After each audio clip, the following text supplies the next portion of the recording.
Menteri Perdagangan Zulkifli Hasan menggelar kunjungan kerja ke Kabupaten Purwakarta untuk mendengar keluhan dari para pelaku usaha mikro kecil dan menengah atau UMKM, serta melepas ekspor baja lapis ke Australia, Kanada, dan Puerto Rico.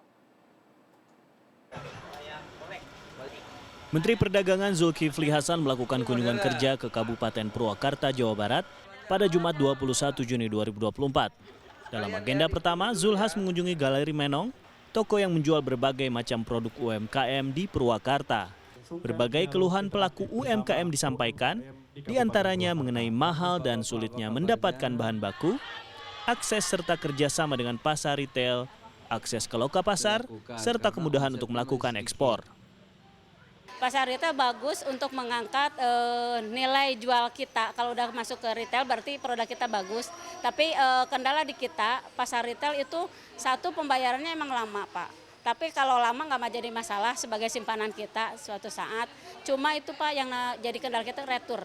Retur kalau udah di atas 20% berarti tidak sehat lagi, Pak. Jadi kendala ke kita retur bukan kesalahan dari produk kita karena tidak laku, tapi cara mendistribusikan dari produk kami ke tempat yang lainnya itu yang selalu dicampur adukan dengan barang lain. Salah satu yang krusial itu soal pemasaran. Karena saya sendiri mewakili teman-teman UKM yang di Galeri Menong ini yakin kalau produk kami itu sudah layak untuk dipasarkan baik di retail maupun skala nasional maupun internasional sebetulnya. Makanya kami juga tadi memohon kepada Pak Menteri bahwa untuk pemasaran secara digitalisasi juga mohon dibantu dan terus juga untuk ekspor. Kami ini kan fokusnya itu di produksi untuk menjaga kualitas.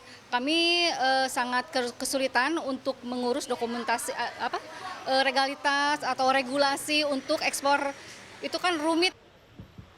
Usai mendengar keluhan tersebut, Zulhas berkomitmen untuk membantu menyediakan bahan baku sebanyak 250 kg untuk kelompok UMKM, serta akan membuat sebuah forum yang mempertemukan UMKM dengan pasar retail, loka pasar, serta penyedia modal seperti perbankan.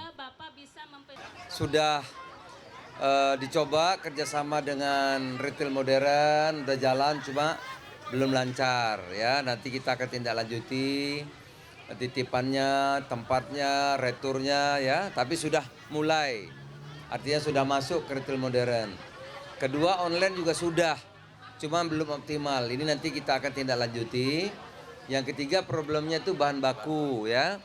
Oleh karena itu tadi saya sarankan bahan bakunya agar jadi kelompok sehingga lebih mudah. Tapioka lebih mudah. Yang keempat, modal. Nah, modal juga kalau satu-satu pergi ke perbankan tentu juga akan sulit. Oleh karena itu nanti pemerintah daerah kita fasilitasi di sini, sekaligus saja kita undang perbankannya. Apakah KUR, apakah PNM. Zulhas kemudian mengunjungi pabrik baja lapis di wilayah Campaka, Purwakarta untuk mengekspor 8 kontainer baja lapis ke wilayah Australia, Kanada, dan Puerto Rico dengan nilai transaksi mencapai $200.000 Amerika Serikat. Kementerian Perdagangan mengapresiasi produk yang diekspor ini karena ditujukan ke wilayah yang masih memiliki defisit neraca perdagangan dengan Indonesia. Terutama ini ke Australia. Australia ini kita dagangnya defisit hampir $6 miliar ya. Dengan tujuan ekspor ke Australia tentu akan mengurangi defisit kita. Juga Kanada. Kanada juga kita defisit karena kita beli gandum sama soybean tuh. Kedelai ya. Sama kedelai. Nah, jadi tujuan Kanada dan Australia sungguh sangat positif bagi kita, bagi perdagangan kita. Nah, sekarang kita terus saja menggalakkan agar terus ekspor kita ini bisa surplusnya dari tahun ke tahun tidak turun tapi bisa meningkat. Neraca perdagangan Indonesia secara keseluruhan pada Mei 2024 mengalami surplus sebesar $2,93 miliar Amerika. Dengan ekspor produk baja lapis ini diharapkan neraca perdagangan akan tetap surplus selama 50 bulan beruntun sejak Mei 2020. Angga Putra, Rusman Rusmana, Purwakarta, Jawa Barat.